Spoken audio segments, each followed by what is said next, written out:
Magandang araw. Ang ating bagong lesson ngayon ay tungkol sa ang talento ng isang Pilipino. Pagkatapos ng aralin, ang mga mag-aaral ay inaasahang natutukoy ang talentong taglay ng isang tao na kapaghahanda para sa isang pagtatanghal. Nakaraan, kayo ay nagpakitang gilas sa pagtatanghal ng isang festival. Ngayon, magbahagi ng mga naramdaman ninyo habang isinasagawa ito. Ang layunin ng ating aralin ay natutukoy ang talentong taglay ng isang tao na kapaghahanda para sa isang pagtatanghal. Ano ba ang ibig sabihin ng salitang talento? Ngayon, gagamitin ninyo ito sa pangungusap.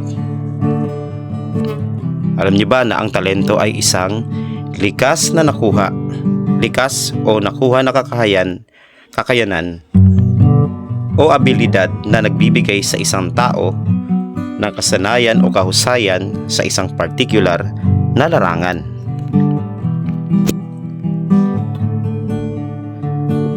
Ang inyong ginagawa sa nakaraan ay isang pagpapakita ng talento.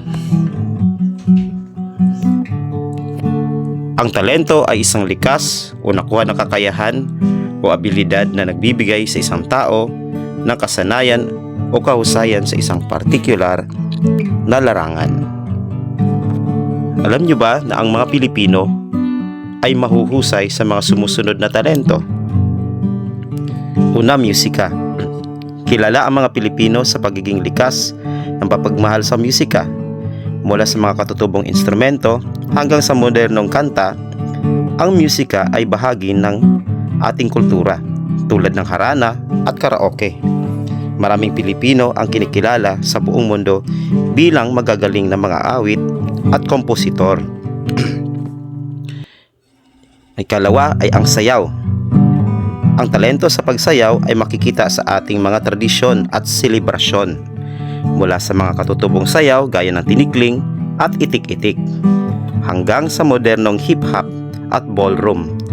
Ipinapakita nito ang galing ng mga Pilipino sa ritmo at koordinasyon ng katawan. Ikatlo, sining visual. Ito ay tumutukoy sa galing sa pagpipinta, paglililok at disenyo. Maraming tanyag na artistang Pilipino tulad ni Juan Luna at Fernando Amorsolo ang nagpakita ng ating husay sa paggawa ng mga obra na nagpapahayag ng damdamin at kasaysayan. Kasama rin dito ang mga disenyo sa arkitektura at moda. Panitikan. Ang mga Pilipino ay mahusay sa pagsulat at paghabi ng mga salita. Mayaman tayo sa mga alamat, epiko, tula at nobela. Ang panitikan ay ginagamit natin hindi lamang para magbigay aliw, kundi pati na rin para ipahayag ang ating mga mithiin at pagmamahal sa bayan. Ang panghuli ay ang pampalakasan o sports. Sa kabila ng mga hamon sa pasilidad, ang mga Pilipino ay nagpapamalas ng tibay ng loob at galing sa sports. Kilala tayo sa larangan ng boxing, bilyar, weightlifting at basketball. Ang talento sa pampalakasan ay nagpapakita ng ating disiplina at determinasyon na manalo sa mga pandaigdigang kompetisyon.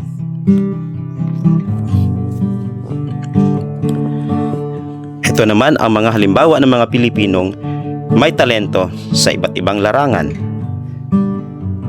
Sa musika, Ryan Cayabyab. Siya ay isang pambansang alagad ng sining para sa musika. Kilala siya bilang Mr. C, isang mahusay na kompositor, conductor at guro na lumikha ng maraming tanyag na musikang Pilipino. Laya Salonga, isang world-class na mga awit at aktres sa teatro. Siya ang kauna-unahang Asyano na nanalo ng Tony Awards para sa kanyang pagganap sa Miss Saigon at boses sa likod ng Disney princess tulad ni na Jasmine at Mulan. Sa sayo naman, Bayanihan. Ito ang pambansang dance company ng Pilipinas. Sila ay kilala sa buong mundo sa pagtatanghal ng mga katutubong sayaw ng bansa na may mataas na antas ng sining. Ramon Obusan, isang pambansang alagad ng sining para sa sayaw. Itinatag niya ang Ramon Obusan Folkloric Group upang mapanatili at may pakita ang mga tradisyonal na sayaw ng iba't ibang pangkat etniko sa Pilipinas.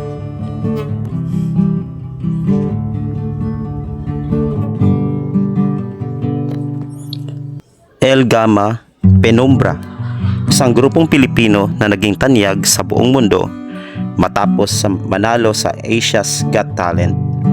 Siya ay eksperto sa shadow play o paggamit ng anino upang magkwento ng mga makabuluhang mensahe sa pamamagitan ng sayaw. Ngayon naman sa larangan ng visual. Fernando Amorsolo, siya ang unang pambansang alagad ng sining ng Pilipinas. Kilala siya sa kanyang mga obra na nagpapakita ng kagandahan, ng kanayunan at ng paggamit ng natural na liwanag or backlighting.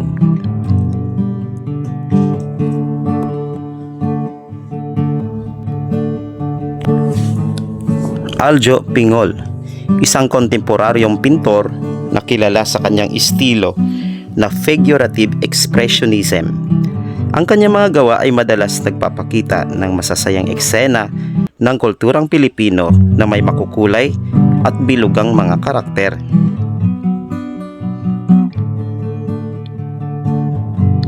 Francisco Balagtas. Okay, ngayon naman tayo ay sa larangan ng panitikan. Si Francisco Balagtas, itinuturing na prinsipe ng mga makatang Pilipino. Siyang may akda ng tanyag na epikong Florante at Laura. Nick Joaquin, isang pambansang alagad ng sining na sumulat sa wikang Ingles. Kilala siya sa paggamit ng kasaysayan at tradisyon ng Pilipinas sa kanyang mga nobela at maikling kwento. F. Sionel Jose, isa sa pinaka mababasa at tanyag na manunulat sa wikang Ingles. Ang kanyang mga akda ay madalas tumatalakay sa karunungang panlipunan at pakikibaka ng mga Pilipino. Ngayon naman sa pampalakasan. Manny Pacquiao, kilala bilang isa sa pinakamahusay na boksingero sa buong mundo. Siya ang tanging boksingero na nanalo ng 8 dibisyon sa magkaibang kategorya ng timbang. At ang panghuli, Heidelin Diaz, isang makasaysayang atleta na nagbigay sa Pilipinas ng kauna-unahang gintong medalya sa Olympics Tokyo 2020 sa larangan ng weightlifting. Ilan lamang ito sa mga halimbawa ng mga talento ng Pinoy.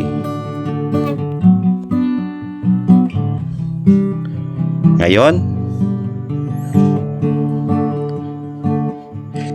hahatiin ang inyong klase at ayon sa talentong mayroon ang mga mag-aaral, kung pipili kayo na maaring papiliin kung kayo ay magsusolo, may kapareha o isang grupo. Kunin ang listahan ng mga pagtatanghal. Maaari ding papiliin kayo sa sumusunod: pagsayaw, pag-awit, pagsasadula o pag-arte, pagpipinta o pagguhit, pagsulat ng sanaysay or spoken poetry, at iba pa. Gagamitin ang oras na ito para sa paghahanda ng pagpapakita ng talento ninyo.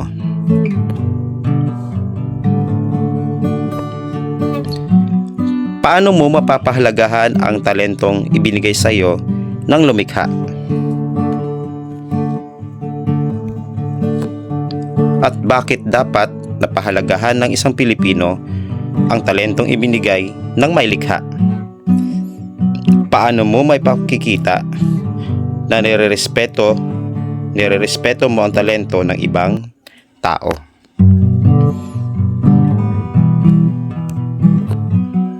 ulit para sa inyong takdang aralin bakit dapat napahalagahan ng isang Pilipino ang talentong ibinigay ng may likha at paano mo maipapakita na nirerespeto mo ang talento ng ibang Pilipino. Maraming salamat sa inyong pakikinig.